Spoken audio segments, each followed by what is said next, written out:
So this is the third session of the stories from the Bhagavad-Purana. Where we are we are looking at the tale behind the tale, in the sense, not just only the outer story, but also the inner story. So we initially looked at the Dakshayaga, which talked about destruction of ego, and Dhruva's story, it's talking about the importance of determination to succeed in life.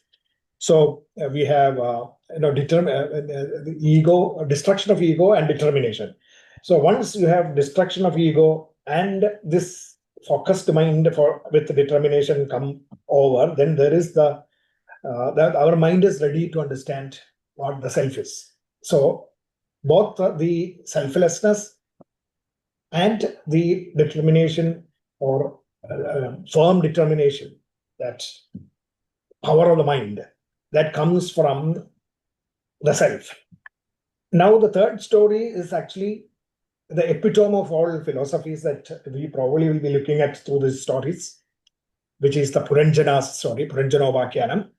And this PuranjanOpakhyAnam gives us the ultimate theory of self, and how the self is reflecting through each one of us, and how this destruction of ego as well as determination ultimately will pave way for you to understand the self. So we will look at all the details of the story. The visualization is powerful, and that visualization will be followed by our mapping of the significance.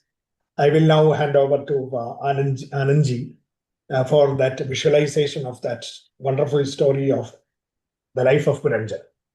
Over to Anandji.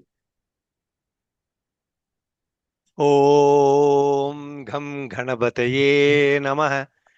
Gurur Brahma, Gurur Vishnu, Gurur Devo Maheshwarah, Guru Sakshat Parabrahma, Tasmai Shri Gurave Namah. Akhanda Mandalakaram, Vyaptam Yena Characharam, Tatpadam Darshidam Yena, Tasmai Shri Gurave Namah. Om Vigneshwaraya Namah. Om Namo Bhagavate Vasudevaya. Om Namah Shivaya. Namaste to one and all.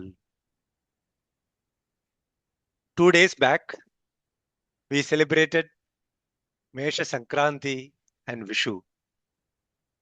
Wish you all a very happy Vishu and a happy New Year. With pranams to all, with limited understanding,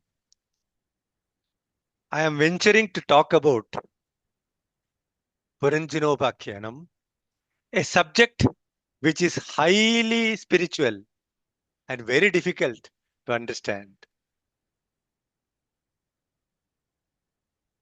The story starts with the mention of a king called Parishis. He was a very great and learned king, and he was well versed in karma gandam, that is, for removal of obstacles and prosperity.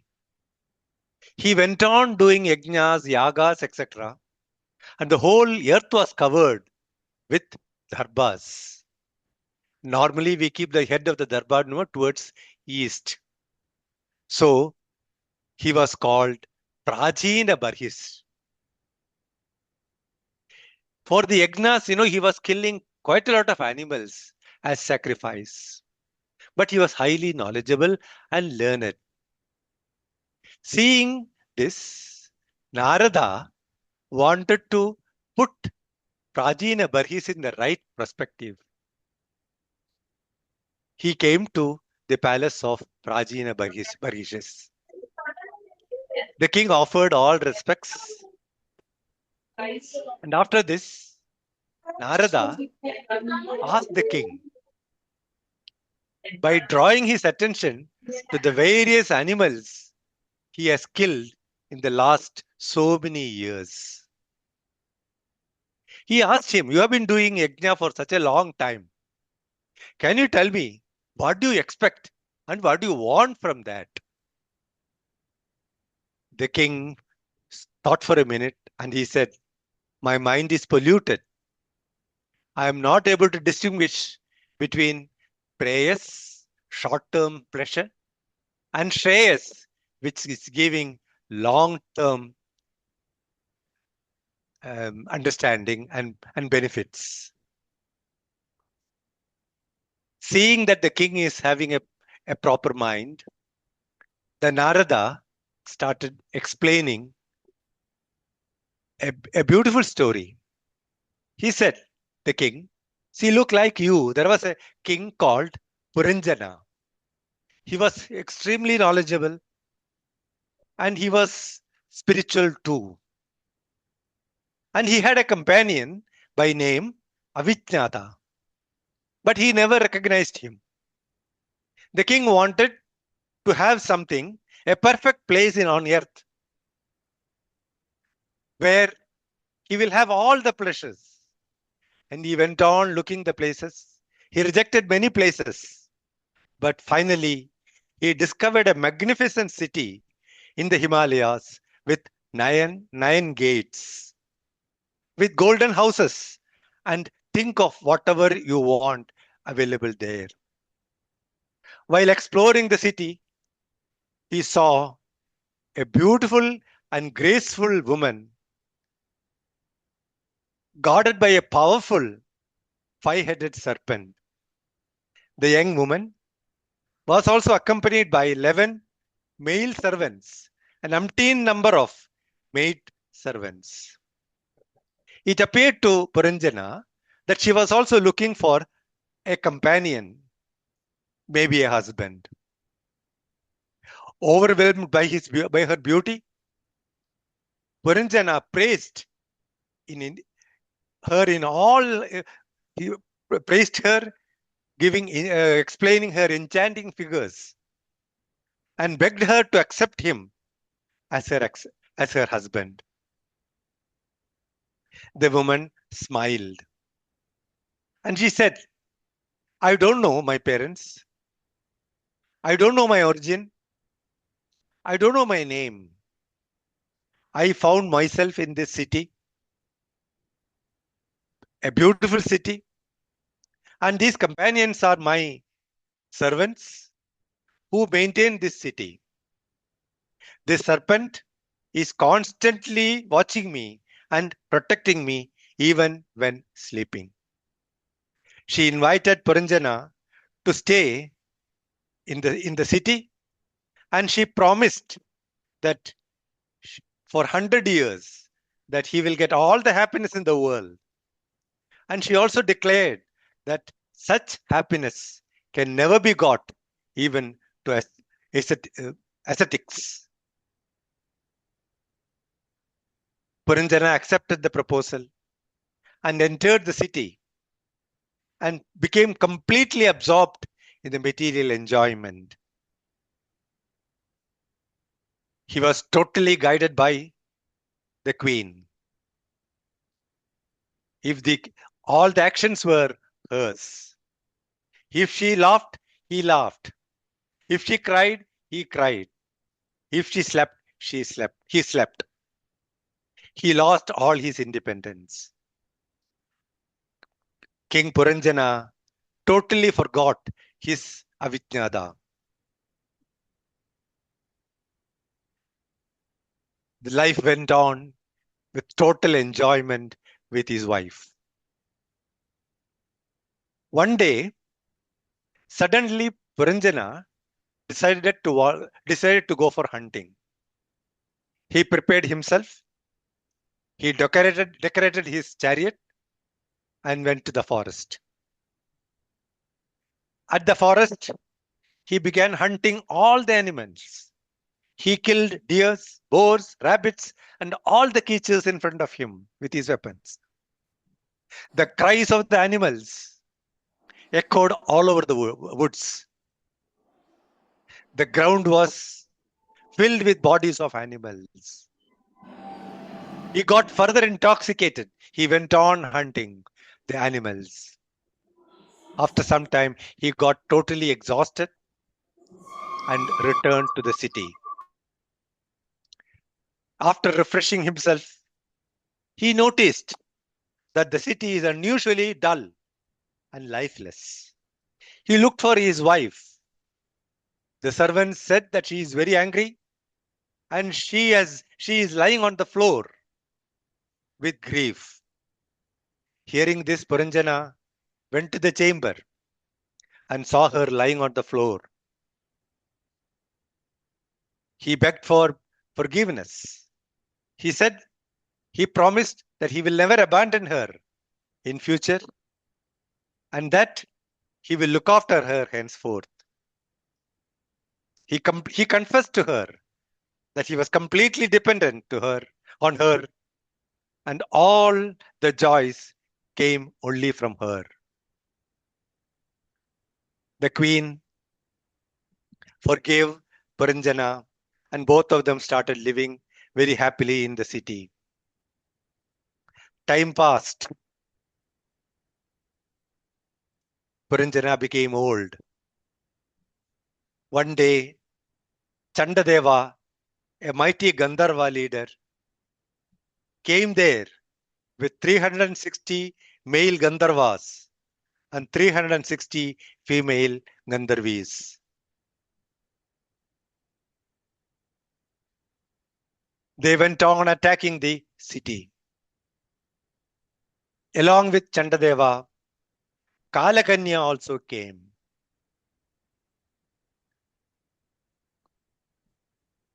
Kalakanya is the daughter of time. She had once sought shelter among the gods, but they rejected her. Kalakanya approached Narada and requested to accept her. But Narada also refused. Angered, Kalakanya cursed Narada that he would wander in the world without any permanent place. But Narada, out of compassion, told her to approach Yavaneshwara, the king of Yavanas.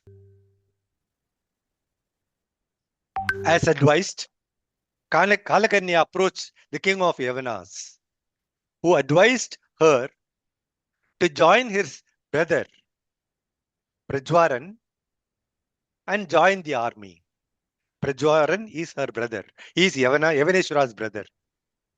He told her to roam around unnoticed in the world and accept anyone as her husband without their knowledge.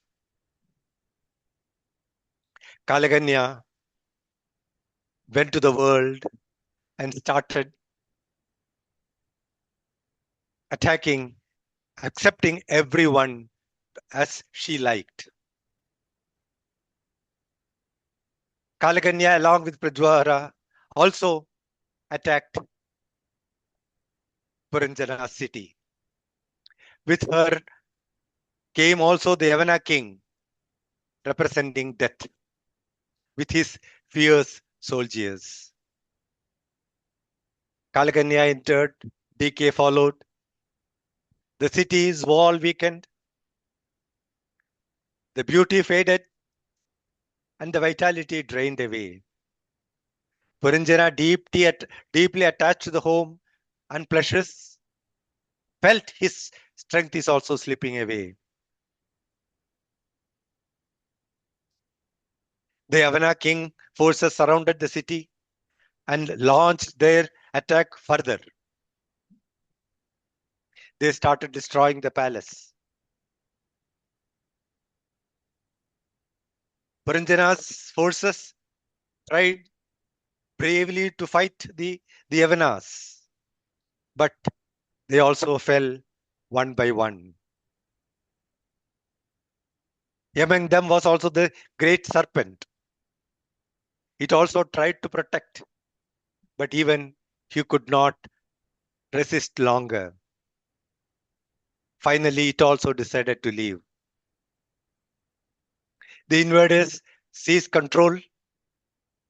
Puranjana became totally helpless. He watched everything which he considered as mine slipping away. His beloved queen wept, and she was also powerless. At last, the Yavana king captured Puranjana and dragged and took him away. Puranjana took rebirth as the daughter of a noble king, Vidarbha. The princess married the valiant king, Malayadwaja, and together they lived a happy life. The king eventually renounced worldly life, engaged in deep austerities. Puranjana, the princess, also faithfully followed him. Years passed. Malayadwaja finally gave up his body, and the princess, overcame with grief, wept by his side, unable to bear the separation. At that moment, a mysterious sage appeared, the same eternal friend who had once accompanied Puranjana, but Puranjana refused to identify him, and he forgot that friend. The sage gently talked and awakened her to the truth of existence and helped her to transcend sorrow. The significance of this story is very profound spiritually. But I would like to touch upon little bit with reference to the corporate world, which is of importance, little bit of importance to us. What does Puranjana represent? We, the professionals. Like Puranjana, searching for an ideal city, we chase better job titles, higher salaries, perfect companies, and many more. Insight is dissatisfaction is eternal. A beautiful city, which Puranjana was looking for. It's an attraction, fancy office, status, lifestyle upgradation, high pay. Professionals get captivated by appearances and lose sight of the goal. Puranjana did what the queen wanted. Loss of independence. Looking at the boss for a good feedback. Identity tied with job title. Self-worth seen through performance review. It is dangerous to be dependent on external validation. Avijanata, higher goal, stroke purpose. Puranjana ignored his real friend. In the corporate world, values are ignored. We lose ethical clarity. Works without satisfaction. Real meaning of success is ignored.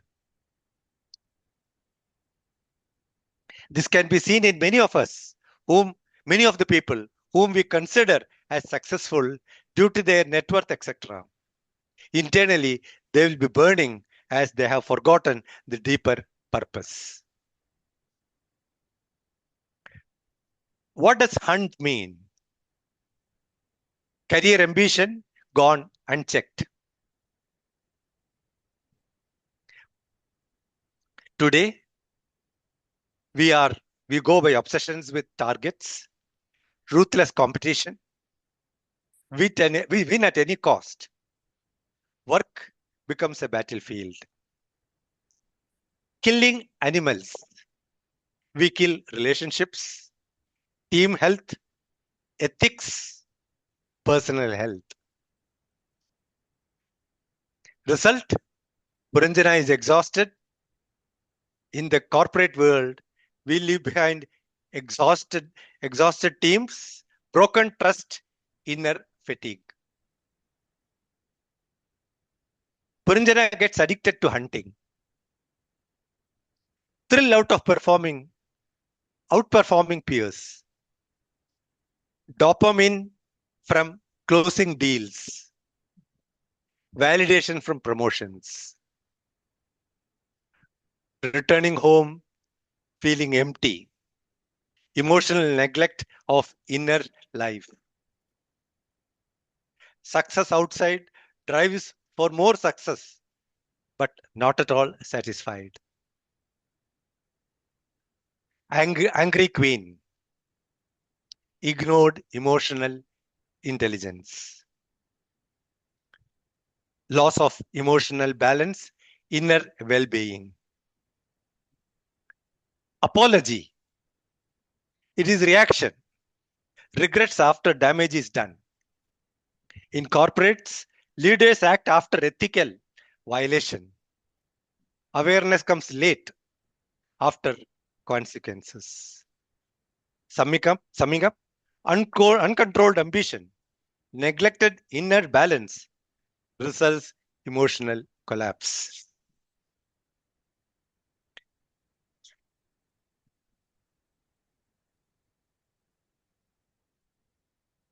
Time passes. This Puranjana settles down and having a nice life. Settle success. Once we get settled in our life, we also do the same thing. And slowly the decline starts. We don't update our knowledge. We don't update our skills. We don't we don't adopt adaptability, which allows competitors to succeed, and we become less competitive and increase cost. Kalakanya comes, that means the company dies, the company vanishes. Hence, it is required to upgrade skills, invest in learning, be aware of the changes happening, both in demand and as well as in technology. Finally, death comes in. Senior professionals may feel left behind by younger talent and outdated skills and knowledge. Every career has a decline curve. Always prepared for an exit.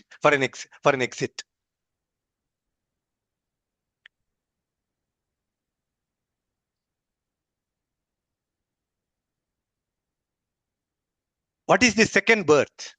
How can have a second birth? We can have a second birth by keeping ourselves updated all the time with knowledge, taking the help of mentors, upgrading the technology, upgrading the skill, and making ourselves adaptable to all situations. Of course, without compromising the values. Let us always be aware and be prepared. I will cite few examples. Though there are examples of Puranjanas living in this world presently, I would like to take a small deviation explaining the personalities living by non-Puranjana state. What exactly I mean by non-Puranjana state? From I am the body and role to I am something deeper. From consuming experience to understanding and transcending it. From ego center to living to awareness. Some of the examples are Sri Narendra Modi, Sri APJ Kalam. Simplicity and detachment. Renunciation and minimalism. Mr. Siddhu Krishnamurti. Service over self-centered identity. Dalai Lama. Let us all try to be in a non-Puranjana state. Hope I could do little justice to my assignment. As I always say, whatever I have mentioned here are taken from various sources and nothing is original. If there are any mistakes, please pardon. Purnamadha Purnamidam Purnat Purnamudachyade Purnasya Purnamadhaya Purnamevavashishyate. Om Shanti Shanti Shanti. Thank you, Anandji, for the depiction of that story as well as your thoughts on the corporate worlds in connections to this story. So I'm sure that when after we see the spiritual significance of the story as depicted in the Bhagavad-Gita, we will be able to connect all this thoughts about the corporate world also to these characters here and be able to get a holistic picture. So we will now enter into the tattva, the rahasyam behind the Bhagavata Purana story, which is given in the fourth canto, chapters 26 to 29, the 4 chapters that explain the story in the fourth canto. So PuranjanOpakhyAnam as a summary can actually be told as also the knowledge of the self. So let's get into that now, looking at the analogical mapping of characters. We start with I will throw out the table on top of you. I mean, in the sense I will share this also on WhatsApp later, but at the moment, I know that it will be difficult for you to read through all of those, but I'm just showing that as a kind of guideline. And if you are able to watch, you can. Otherwise, also you can just listen to these explanations. Here, most of the characters have been listed here, starting from Prajina Barhi. Of course, the story of Puranjana is explained as being narrated by Narada to Prajina Barhi. And Anandji was also talking about Prajina Barhi. The name here in this mapping, the first slide, what I am going to show is only the names and their meanings, so that you yourself will be able to connect these things with the inner significance. So let's look at the Prajina Barhi. Prajina is old, very old, or you can also call it as eternal. Barhi actually is a sacrificial grass, or you can also say that it represents sacrifice, the highest sacrifice. So Prajina Barhi is about the eternal sacrifice, is the representation of eternal sacrifice, or the wisdom that you accrue from making eternal sacrifices. Now, of course, the eternal sacrifice is what? It is the shedding of the identity with the BMI and connecting with the self is the ultimate sacrifice. Ultimate sacrifice of giving up your physical identity. That is exactly. So when you give up the physical identity of body, mind, and intellect, you make the necessary actually adjustments to your thoughts and your behavior. So you are not selfish anymore. That is what is the ultimate aim is of this wisdom. Okay, so Prajina Barhis and the mind, which is wavering or which is about, which has got goodness in it, is actually being educated by this eternal sacrifice. So in the sense of that mind is imparting this eternal sacrifice, the knowledge of eternal sacrifice, something like that. That is the overall picturization. But now let us look at the story's characters, the characters in the story. We have Puranjana, Puranjana. That is life in the body, in the body, city. The body is the city that is depicted as a city here. So life that gives energy to this Puram, the city of which is also considered as a Bhogavati. The city's name is Bhogavati. Bhogavati is the what do you call, the physical body with the all the sensory apparatus to get satisfied and enjoy and get satisfied. We have the 9 gates also in that body, the 9 openings in the physical body, which is the ears, the nose, mouth. So you can actually look at the number of openings in the physical body. We have 9 openings. So that is what the city with 9 gates is depicted as, the body. 2 eyes, 2 nose, 2 ears, 1 mouth, 1 genital, and 1 anus. Puranjani is the ruler inside as a feminine character, which is the intellect. This intellect, you can call it more as the gross intellect. So all of us in this living world gets actually infatuated by the gross intellect, and then starts satisfying the needs of the gross intellect. So Puranjani is that intellect which is in the city, which is with whom Puranjana got attracted and started living. This Puranjani has got a 5-hooded serpent that is actually nourishing her or controlling her or keeping watch on. That is Prajagara, the 5-hooded serpent, which actually depicts the Panja Pranas within us, the pranas, the life energy or the physiological functions of the body that actually helps all the kind of thought flow within us, as well as all the other kinds of nourishment and other things, which actually enables ultimately the thought flow, which nourishes or protects the intellect. Prajagara, who has 10 servants also. This serpent has got and it comes with also a protection system of 10 servants for the Puranjani. These 10 servants are the Jnanendriyas and the Karmendriyas, the sense organs of perception and the action organs, Karmendriyas. So these are 5 plus 5, 10. Perception plus action. And each one of them comes with hundreds of or many innumerable number of servants.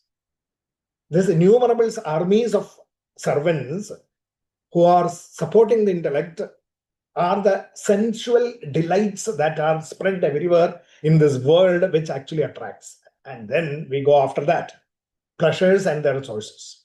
Hundreds. All these, every one of the eyes have hundreds of or innumerable number of attractions, sound, innumerable number of attractions, taste, innumerable number of attractions, and so on and so forth.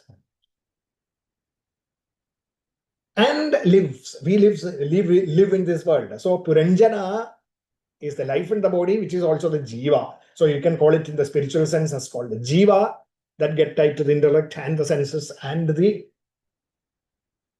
all the sattva, rajas, tamo gunas and other things, and then exists as the individual self. And that is the Puranjana. And this Puranjana lives in this world. Obeying the commands of the gross intellect and going after the sense pleasures. The self that is within us, which actually has given rise to this individual, the Puranjana, starts moving out through these gates with their each one of them. While the self moves out of each one of these gates, it takes the help of some of the friends that are described later. I will talk about that now. And then enjoys the world in the outside world. In the Bhagavad-Gita, it is called as Panjala Desha. Panjala Desha. The world of sensory pleasures. The world of sensory pleasures. That is Panjala Desha. Life goes on. The Chanda Vega starts coming and comes and starts attacking the body attacking the fort with 365 Gandharvas and 365, male and female Gandharvas, which are the days, that is the measure of time that flows. The day and night are represented as Gandharvas, female and male. Chandavega is time. Chandavega, the course of time, actually. So it is the relentless course of time, the march of time. That is what, each one of us is subjected to once we are inside the city of 9 gates. Ultimately, what happens is Jara, the daughter of Kala, age, that is age. Old age comes in, Jara. And of course, the old age related infirmities attacks the fort, the body, and ultimately falls. Prajagara fleeing the city, signifying dying moments. The Panja Pranas getting out. Finally, the prana going out. Prajagara leaving the city. The snake leaving the city. That is death. And the body is ultimately, burned to ashes. Sets ablaze. The Prajagara leaves the body, setting ablaze the city, signifying death and cremation. And then, we have the story of the Puranjana being born in Vidarbha, noble king of Vidarbha, with 1 daughter and 7 sons, Vaidarbhi and 7 sons, and being married to Malayadwaja. Then as the daughter of Vidarbha, sorry.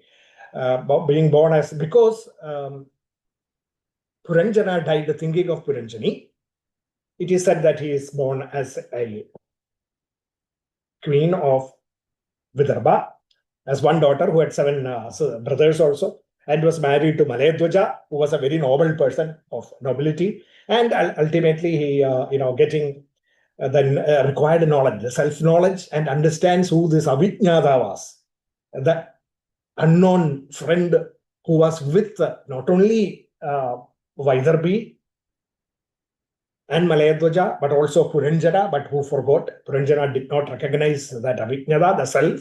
Instead, he thought it was the jiva attached to the intellect and roamed around the city. So, this is the overall story, but we will also look at some significant aspects of this, which is described in the Mahabhagavata from the next verse onwards in the last of those 29th actually chapter. So 29th chapter, verse 2 to 5, the first 4 verses depicts or explains the individual self, Jivatma, which is combining with the intellect and utilizing the senses of perception and knowledge and action, starts enjoying the objects of the world. So this is the philosophy that we need to understand. We need to understand that all of us as individuals are the Jivatmans. We actually are tied to the intellect, combined with the intellect, and utilizing the senses of perception and action and knowledge. Sense, just not only mere sensory perceptions, but the knowledge of perception, jnanendriyas, and action, karmendriyas, and starts enjoying the objects of the world. So the individual enjoys as each one of us. So who is this jiva? That is the philosophy that we need to understand. We are the self, plus the buyamai, plus our thirst for the objects of the senses. So combining these things, self plus buyamai plus objects, we enjoy this world. This is how we are. But what happens is we forget the self. The self is the avijnada. What we know of is the buyamai and the objects of the world. And we get work with the buyamai to obtain the objects of the world and live in this world, satisfying the senses. We forget the self, the avijnada. So that is the introductory 4 verses of the significance of the story. And then we have 6 and 7 verses. 6th and 7th verses talks about the intellect plus sensory centers provides the knowledge and the knowledge necessary for actions. Sense perceptions and knowledge are the companions of the intellect. Hundreds of attendants are the sense pleasures that drive us to enjoyments. Prajagara, the five-hooded serpent, the five hoods stand for the Panchapranas: Prana, Apana, Udana, Vyana, and Samana. And the world that we interact with is the Panjala Desha, the land of pleasures of the senses. So the land of pleasures meaning whatever, for example, if you look at the smell, all the smell world is the air that actually brings in from the outside. You know, all the smells outside are brought to us through the self combining with the wind. The pleasures of the eyes, the self combines with the light. Light that is, in the outside world, when light falls on the outside world, all the land that is lighted up by the light becomes the Panchala Desha. All the land from which the wind blows with the smell becomes the Panchala Desha.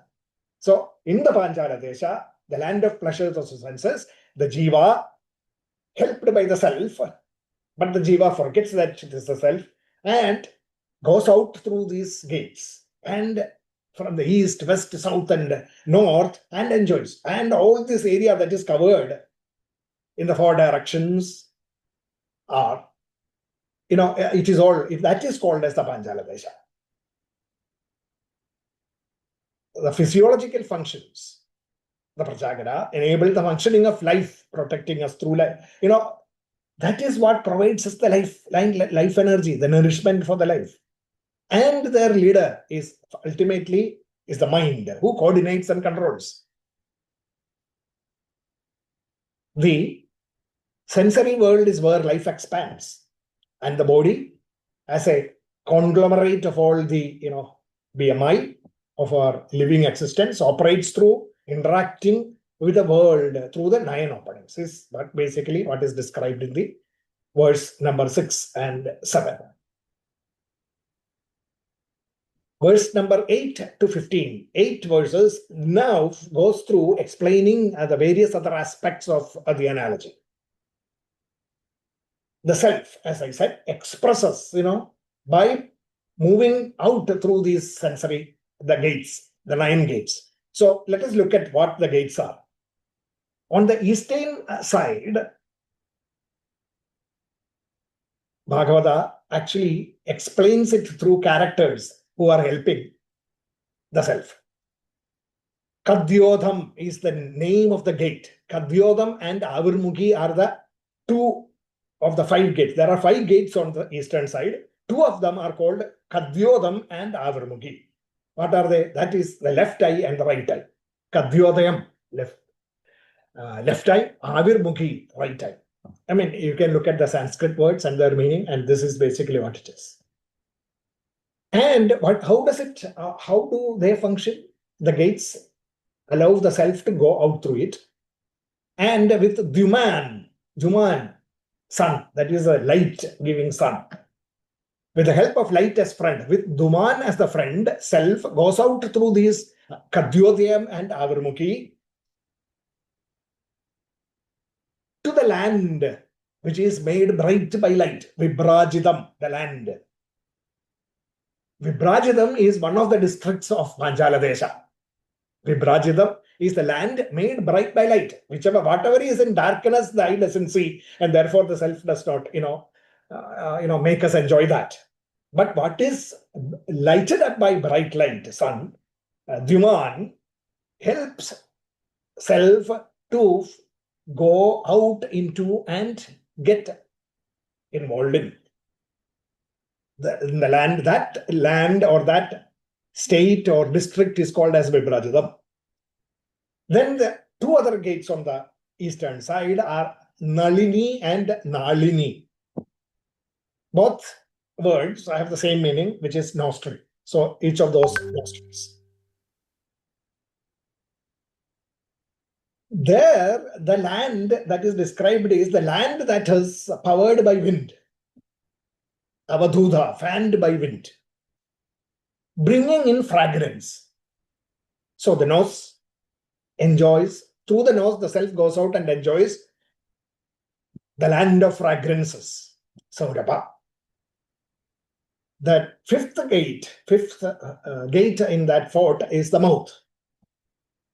Mukhya, it is called as Mukhya, the mouth.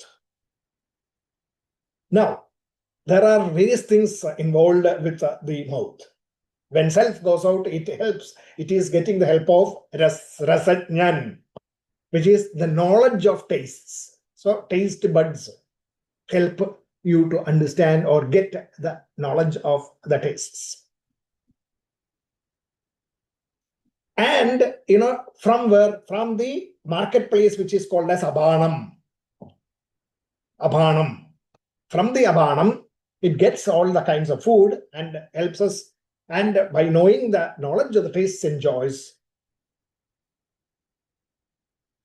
and also are able to actually talk about these things, the mouth, through the mouth.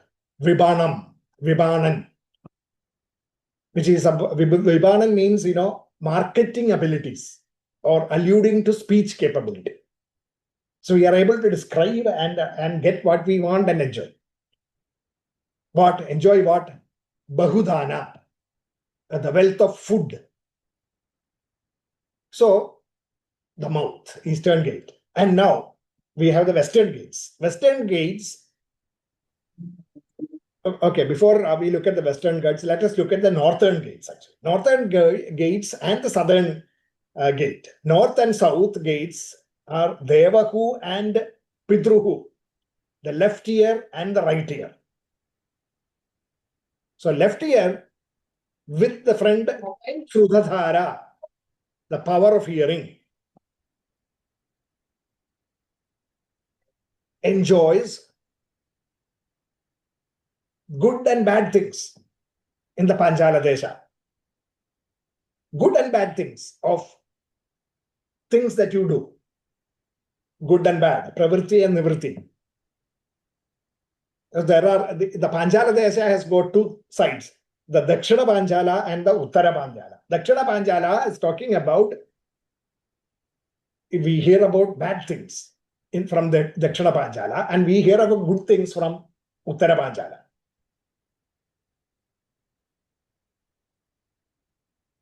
So that Devahu and Pidrahu, left and right ear, and then the western gates, which is the Asuri and Niryadi. Asuri and Niryadi. Asuri is a demon character. It is depicted as a demon, which is the genital. The genital has a friend, a drunken friend, Durmadha, which is about infatuation, which is infatuation that actually controls that. And Niryadi is the gate through which things are set free. Lubdagan, and Lubdagan means anus, and Vaishasam means Visarjana, excrete. So that is the western gates. And if we look at, okay, so the 9 gates are now explained. Then what we have are non-gated structures. In the fourth, there are also non-gated structures. What are they? They are considered as blind. They are the Peshakrit and Nirvahak. Peshakrit are the 2 hands. The hands are blind in the sense that they don't actually take a decision. They are only forced to do work. They are slaves. And Nirvahak, the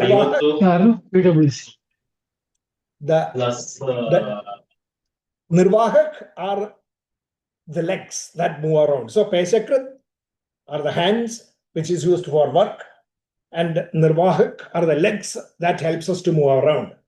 So this is basically a description of the gates of the body and the body itself, through which the self expresses. The Bhagavad-Gita is now explained. It is all completed. Self's expressions through these gates, and also the blind structures, which are the Peshakrit and the Nirvahak, the hands and the legs.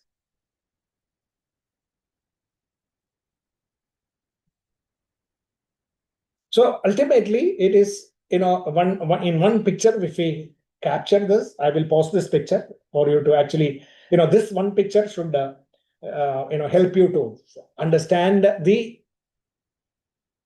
various gates: ear, eye, nose, ear, genital, and the mouth, and the anus. Genital and anus, and mouth, and that those are shown in the orange color, and the fronts are shown in the middle. Nose with wind, eye with visual perception, ear with perception of sound, mouth food plus sense of taste, anus excretion plus infatuation, and the genitals, anus and genital excretion plus infatuation. So basically, the east, north, west, and in the directions the gates are shown, and what they do, lighting up the world of and the world of fragrances, the world of sound, nourishment, and world of nourishment and elimination and pleasures. All these are the worlds through which the self actually drives the jiva through the gates, using the gates. And we have the blind ones at the bottom, to work, Sakrit, and to move the legs, the work and move. So with these, what happens is, we live in this world of fluctuating fortunes, pulled by likes and dislikes, happiness and delusions of the mind, controlled by gross intellect. Emotional mind that is controlled by gross intellect. Puranjani, even though we are all serene and peaceful and divine, our emotional mind, controlled by the gross intellect, takes over, and we live in this world of fluctuating fortunes, in happiness and delusions. That is how we live in this world. This is the life in the nine-gated city of Bhagavad-Gita, enjoyment. This is the analogical description of the story of Puranjana in one infographic. Further illumination is also given from verses 16 to 19, which talks about, an Andapura, which is the heart. Heart means actually the emotional side of intelligence. And Visujina, the head. That is the rational part of the mind, spreading everywhere.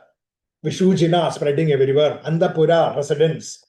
What is residence? Residence is that, emotions, and Visujina, spreading everywhere. The logic and thinking capabilities that helps us to go everywhere. This heart, the residence of what? Andapura is the residence of Moham, Prasadam, and Harsham. That is described there in 16th verse. Moham, Prasadam, and Harsham. Desire, abundance, and happiness. These are residing in that Andapura. So we have that, and the head. The head is that intellectual awareness in Jagrat and Swapna, in the waking and dream states. That works with intellect as a mere witness. Then the body, the sense organs and time is described as Ratha, chariot, the body, Ashwa, the horses, the sense organs of perception, Gati, the movement, passage of time, Chakra, the wheel, which talks about a cycle of virtues and sins, happiness and sorrows, virtues and sins. That cycle is the chakra. Dvaja, the flags. Flags depict the gunas, sattva, rajas, and tamo gunas. And Panjasu Bandura, the 5 strings that hold the 5 horses. Panjasu Bandura. That connects the horses to the bridle. So horses are connected to a bridle, which the charioteer holds. That is called as Rashmi. Rashmi in Sanskrit means bridle. So Panjasu Bandura is connected to Rashmi. Suda, the charioteer. Kubara, the yoke, the yoke that is put on top of those horses, which is the burden of happiness and sorrow that people carry. Panjendriyas are the path of the senses that guide us, drives us, the paths that spreads sense pleasures. The Panjendriyas, and Saptadadhu are the 7 tissues that bind the body.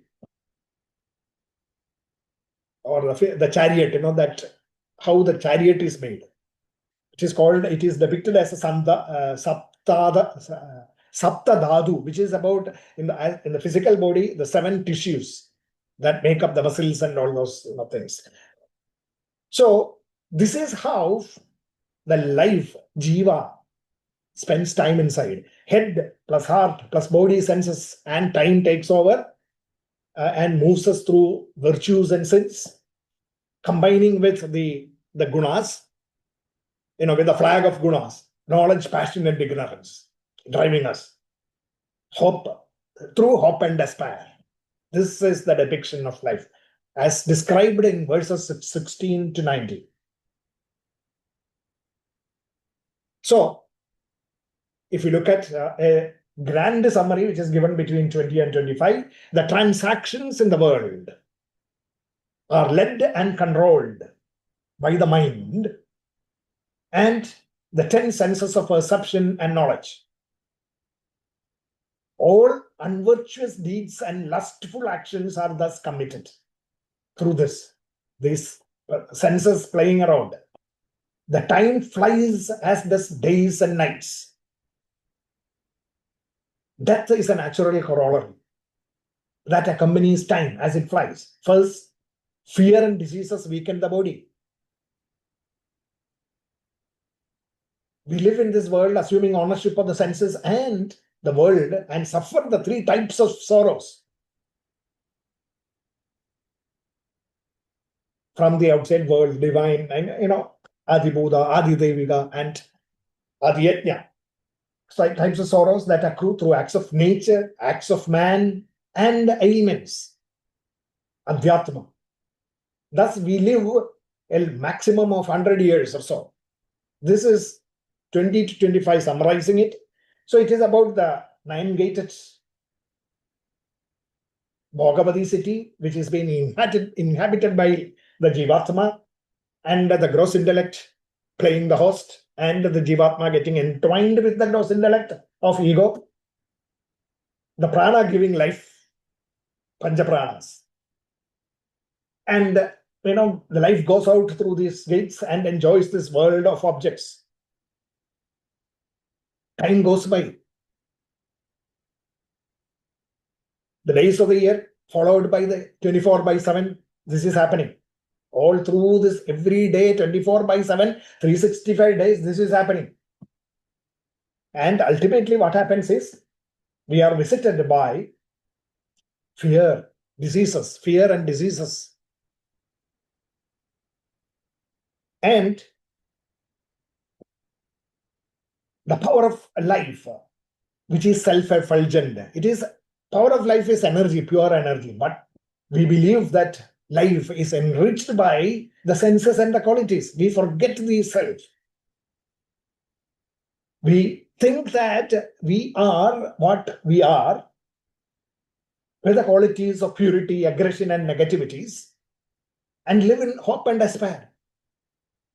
Purity in action is what is required, which will lead to successes that are sustained. But aggressive actions result in turbulence and negativity. Thus, we live in hope and despair. Ultimately, succumbing, the pranas are driven away, they go, and life is consumed in fire. The body is consumed in fire. So, and then, of course, the story, the second part of it, where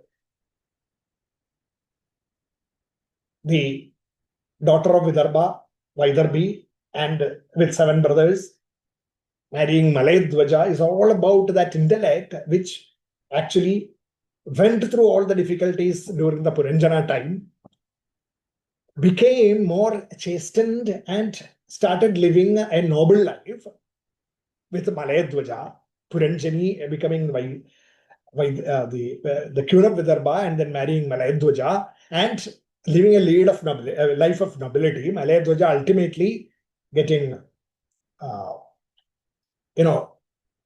released from the bondage, and Puranjani follows by, but before, she understands the Avignada, the Brahmin friend who appears there, the self. That is about the gaining of the knowledge of the self. That is basically what is depicted by Puranjana, the Brahmin coming to Puranjana, and ultimately, they becoming united. So we have this, Vaidarbhi and the 7 brothers, which is the intellectual capabilities with the 7 brothers of learning, thinking, reasoning. We have Bhagavad-Gita also talks about these, as Saptarshis in chapter 10 and 11. And, in the dry grasslands of unrighteousness, Vidarbha, dry grassland of unrighteousness, the application of intelligence to channel the cognitive functions, this on the path of goodness will help actualizing the self. So, in the 34th and 36th verses, 3 verses, Bhagavatam talks about that the dream world persists because the mind is clinging on to them. Whatever we see in even dreams, we remember that because the mind is clinging on to them. Just as dreams are unreal. While it is dreaming, you feel it real, but when you come out of it, you know that it is, you still remember it, but you know that it is a dream. Just as dreams are unreal, so too are the effects of life. They are temporary while it is being lived. If we want a break from the hopes and aspires of living, we need to be inspired by the joys of the self. We need to be completely devoted to the self and not be carried away by this Puranjani, the egoistic gross intellect. So 37 to 49 again summarizes the philosophical underpinnings of the story. So the summary is that what is really required is selflessness. Selflessness is about deriving the joys of the inner self, which results in knowledge and dispassion.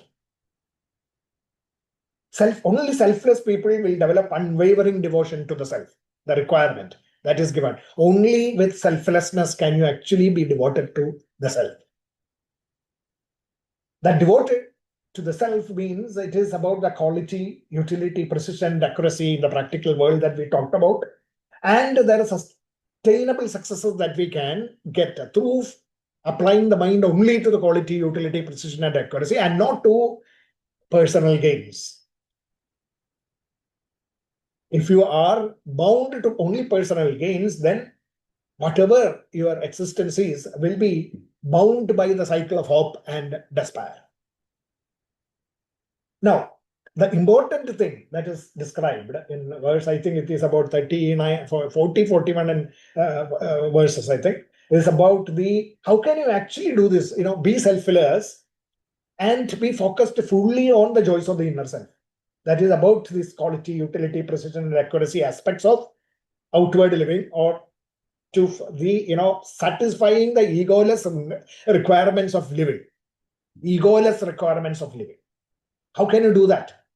It is very easy to say that, but it is very difficult to practice is often the dictum that everyone talks about. Everybody says, yeah, I understood that, but. That but is the difficult part of it that drives all of us. What it says is that the splendors of the self are, you must remember that the splendors of the self are innumerable and incomparable. There are umpteen number of stories, umpteen number of cases described in the Bhagavad-Gita, umpteen number of stories described in the Bhagavad-Purana about being devoted to the self. It is indeed very difficult and profound for ordinary human beings to do those things, to follow that teaching. Why? Because what is really required is self-effort with focus, faith, and devotion. That is the solution. Putting self-effort through focus, faith, and devotion is the solution given by the PuranjanOpakhyAnam author in the Bhagavata. The self-effort must, he says, the self-effort must come from within and not from anywhere else. For that is the very essence of the power of self. Self-effort is the very essence of self. The power, it becomes, the self is pure energy. And then it needs to be translated into a power. For that, there is a medium that is required, and that medium is the Bhagavati, the city of 9 openings, our body. It has to, and the mind inside it, the intellect, Puranjani. That Puranjani has to be transformed. Selfless ego. Then the self-effort will come from within. That is what it is. You have to be having the focus, faith, and devotion for understanding how the self can be tapped. It is right inside us. Nobody can teach us.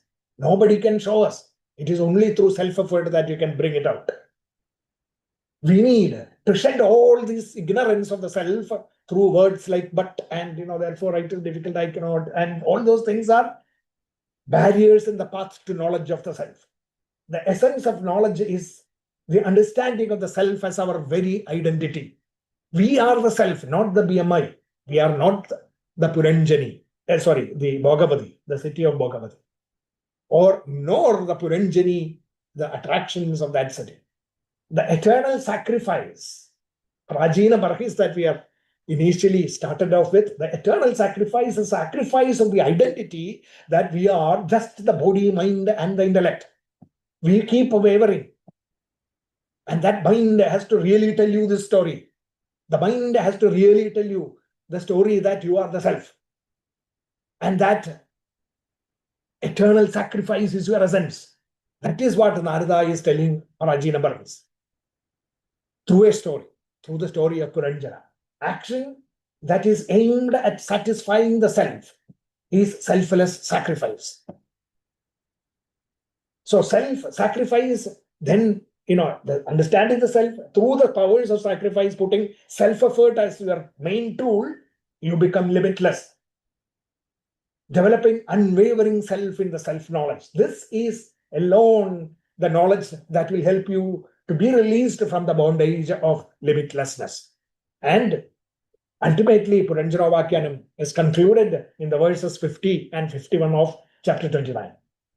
You say, the Vijnana is the dearest. The dearest. The self is our dearest friend. The self is our inner self. The Jivatma is the self. And the refuge of everyone. And it is this Jivatma which can help you. And how can you tap the power of the Jivatma? It is through self-effort. Everyone has got this power, self-effort. Therefore, the self is the ultimate refuge of everyone. Therefore, the self is the killer of all limitations. And that is why it is called as Sri Hari, the killer of all limitations. Self-knowledge is the wisdom. Such a wise person is not just a blessed person, but Hari himself. That is how ultimately it is concluded. Harir Deha Bridam Atma Swayam Prakritir Ishvara Tat Pada Moolam Sharanam Yata Kshemo Nunam Iha. So, Sri Hari is the supreme self. And the self within each one of us. And guiding all these living entities in this world who have accepted material bodies, the Bhagavati, city of Bhagavati. He is the supreme controller. The Hari is the supreme controller of all material activities in the material nature, going out through these various gates, befriending various, individuals like light and wind and all those things, going out and enjoying. He is the supreme controller of all material activities that we perform. He is our best friend. And everyone should take shelter at his feet. Tat Padamulam Sharanam. Yatakshemo Nanamiha. In doing so, one's life will be auspicious. Yatakshemo Nanam Iha. If you do that, then you become Hari himself. With this, the story of Puranjana is concluded. So with this thought, I think we should also reflect on these thoughts of the dearest, the inner self, the refuge of all, the dearest friend that we have, which is the inner self, and the refuge of all. Ultimately, self-effort is our friend. And only with self-effort can you redeem yourself in this material world as the self goes out through these 9 gates and enjoys the Panchala Desha. If you understand this, then you become the Hari. Therefore, you become a divine individual who will be able to help sustain this world, help raise this world, bring peace and harmony in this world, exhibit truth, righteousness, and peacefulness in this world. And that is basically what the PuranjanOpakhyAnam is teaching us. With this, so I will stop this with the concluding prayer. And okay, before concluding, let me summarize this in one diagram, which is all basically what we have been looking at. I will pause this. So the Jiva, the Bhagavati, and all the people associated with the Jiva in this world are shown here. One diagram, which I will pause so that all of you will be able to recollect these things as we think and reflect on the PuranjanOpakhyAnam as a story. That story taking place inside us, for us to get connected with that self, to get connected with ourself. The string is self-effort. So self-effort is the only thing that can help us, is basically what PuranjanOpakhyAnam tells us. Okay, so let's conclude with the prayer, and then we will also have some discussions. Anandji can also talk about connecting the corporate world to this philosophy at the end. So let's just